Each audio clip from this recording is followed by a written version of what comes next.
Good evening po sa inyong lahat. At ikinagagalak ko po na makaisa kayo ngayon sa ating pagunubina, parangal sa ating patrona, Immaculada Concepcion. Palapakan po natin ang ating mahal na Birheng Maria. Una po sa misang ito ay pagitipon lang dalawang Ronald. Si Father Ronald o Ron Roberto, ako naman po, Father Ronald Macale. At nasisiyan po ako na kasama kayo dito, lalo ng ating pong barangay Sangandaan, kasama ang ating kapitana. Palakpakan po natin ating kapitana. Narito po sila. At ang buong konseho. Maria, pag-asa, at gabay patungo sa puso ng parokya.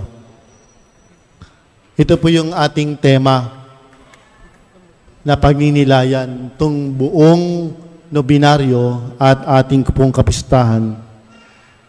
Tila baga pinapaalalahanan po tayo ng ating mahal na ina ng tunay nating misyon ay ang paglapit ng bawat isa sa Diyos at sa isa't isa. Kaya kita niyo po, mula sa iba't ibang mga lugar ng ating parokya, iba't ibang sektor, tayo po ay nagkakatipon sa simbahang ito. Si Maria, bilang ina ng simbahan, ay simbolo po ng pag-asa. Di po ba ang taong ito ay magiging Year of Hope? Taon ng pag-asa. Kaya po sa gitna ng ating mga pinagdaraanan, halimbawa, may pagsubok, meron tayong alalahanin, o meron tayong pinagdaraanan ngayon, hindi pagkakaunawaan, pagkakahiwa-hiwalay, nandiyan pa rin ang ating mahal na Birheng Maria upang akayin tayo pabalik sa tahanan ng Diyos. Ang ICP or Immaculate Conception Parish ay hindi lamang po isang gusali. Ang ICP ay isa pong tahanan.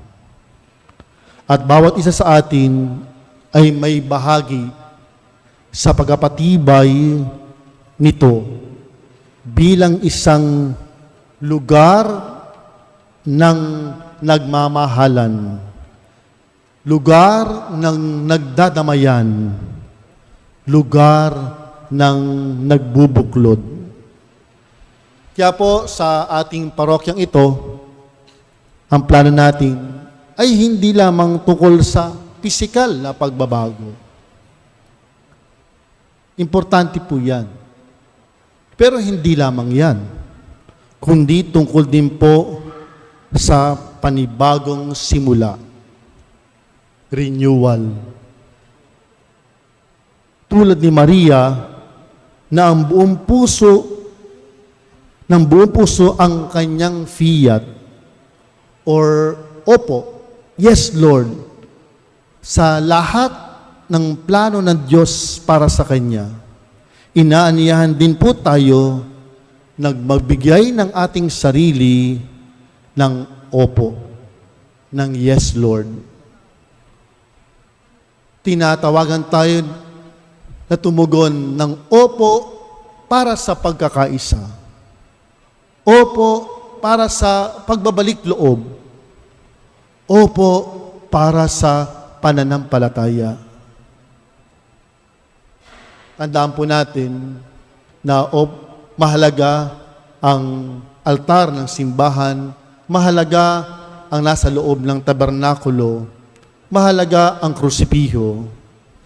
Pero maaring pwede nating isipin ng puso ng parokya ay ang mga tao. Inaayos at tinatayo, pinapaganda natin ang simbahang bato. Pero ang mahalaga ay ang simbahang tao. ang pagpapatibay ng ating pagkakaisa, pagtutulungan, pagdadamayan sa diwa ng ating pananampalataya.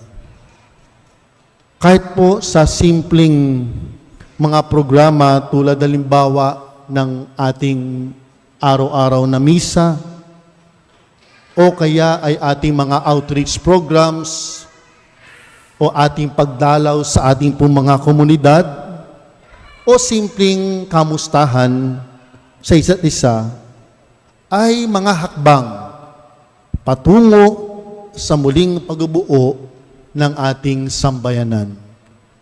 Ang buong sambayanan ng Immaculate Conception Parish. Mga kapatid, sa tulong ni Maria, gawin natin ang ICP na maging isang tahanan na nagkakaisa, bukas, at higit sa lahat, masaya. Sabi nga po ni St. John Bosco, magtiwala kayo sa mahal na ina at makikita ninyo ang mga himala. Mga kapatid, tayo na't magbalik lagi sa ating tahanan. Isipin po natin na tuwing tayo'y pumapasok sa simbahang ito, ay ang pakiramdam, homecoming.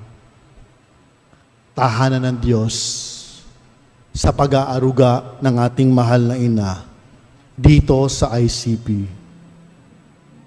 Si Maria bilang ating ina at ating gabay.